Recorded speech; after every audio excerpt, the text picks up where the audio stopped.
अच्छा, अगला MCQ solve करते हैं। तो ये आपके पास में the normal reaction on for a vehicle of 800 kilogram mass negotiating a turn on a 30 degree bank road at maximum possible speed without skidding is, फिर इन द ब्लैंक्स यहाँ पे फिलअप करना है। 1 2 3 4 अल्टरनेटिव दिए हैं।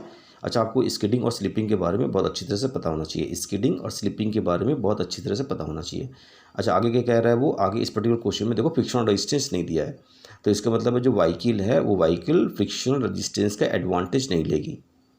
तो जब आप इस पर्टिकुलर केस में मैक्सिमम पॉसिबल स्पीड निकालते हो तो इक्विलिब्रियम स्पीड होती है, इक्विलिब्रियम स्पीड। इसका जो रेलिवेंट डायग्राम है वो इस तरह से हो गया, ये रेलिवेंट डायग्राम हो गया। ये आपके पास में क्या हो गया, बैंक रोड, थीटा आपके पास में एंगल ऑफ बैंकिंग हो गई। तो आप इस पर्टिकुलर रोड को टिल्ट करोगे तो ये पर्टिकुलर व्हीकल भी आपकी टिल्ट हो जाएगी। यहाँ पे सेंटर ऑफ मास है, वेट लग रहा है डाउनवर्ड, नॉर्मल एक्शन ऐसे लग रहा है। इसको अगर आप पीछे ऐसे बढ़ाओगे तो ये एंगल है 90, ये थीटा है। तो आपके पास इस पर्टिकुलर ट्राइंगल में यहाँ पे छोटा सा डॉट मार्क किया, ये एंगल है 90 माइनस थीटा। अच्छा, अगर आपके पास में पर्टिकुलर नॉर्मल रिएक्शन है, परपेंडिकुलर टू द रोड है, ये रोड है, रोड के परपेंडिकुलर है, इसको पीछे मिलाओगे तो ये एंगल हो गया 90।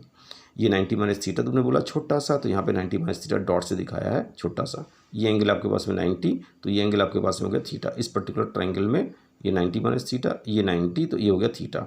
अगर ये थीटा है, इसका वर्टिकली अपोजिट ये एंगल भी कितना हो गया थीटा। एन की कंपोनेंट ले लो, एन कॉस थीटा हो गया, एन साइन थीटा हो गया। फ्रिक्शनल रेजिस्टेंस दिया नहीं, इसलिए फ्रिक्शनल का एडवांटेज ये नहीं लेगा। कार के पहिए की वियरिंग टीयरिंग नहीं होगी। तो आपके पास में एन के कंपोनेंट हो गए N sine theta, N cos theta. N cos theta W को बैलेंस करेगा, एन साइन थीटा आपका जो है इनफ सेंटीमीटर फोर्स प्रोवाइड करेगा। तो यहाँ पे लिखा है N sine theta equal to इनफ सेंटीमीटर force M V square by R. N cos theta लिखा है आपने एम जी। एन निकालना है आपने, वो कह रहा है कि एन की वैल्यू निकालो, निकालना एन है यहाँ पर। इस किस ये जो n है, इस n की वैल्यू निकालनी आपने मैक्सिमम स्पीड के लिए। तो n cos थीटा आपके पास में mg हो गया, तो n बराबर mg बाई cos थीटा हो गया। mg आपके पास में अगर g की वैल्यू 10 ले रहे हो तो आपके पास में mg हो गया 800 इंटू 10, और नीचे आपके पास में cos 30 √3/2। सिंप्लीफाई करोगे तो 8000 बाई √3/2, तो 16 बाई आपके पास में हो जाएगा √3 10⁻³ न्यूटन। इसको अगर सॉल्व करोगे तो 9.2 × 10⁻³ न्यूटन आ रहा है। तो वहाँ पर जो अल्टरनेटिव दिया है 10.2, उसको नहीं देना चाहिए। 10.2 आपके पास में आंसर नहीं है, 9.2 आंसर यहाँ पर है। लेकिन मेन पॉइंट ये है कि आपको बेसिक क्लियर होना चाहिए।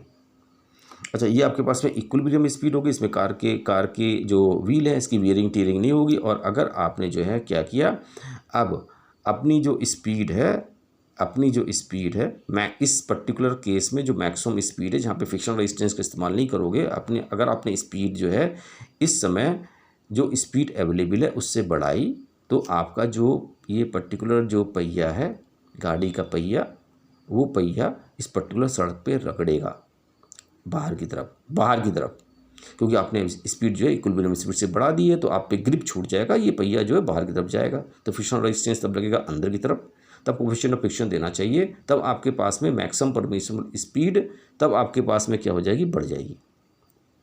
तो फिलहाल तो एन निकालना है आपने इस पर्टिकुलर केस में, जिसमें फ्रिक्शनल रेजिस्टेंस नहीं दिया है आपको।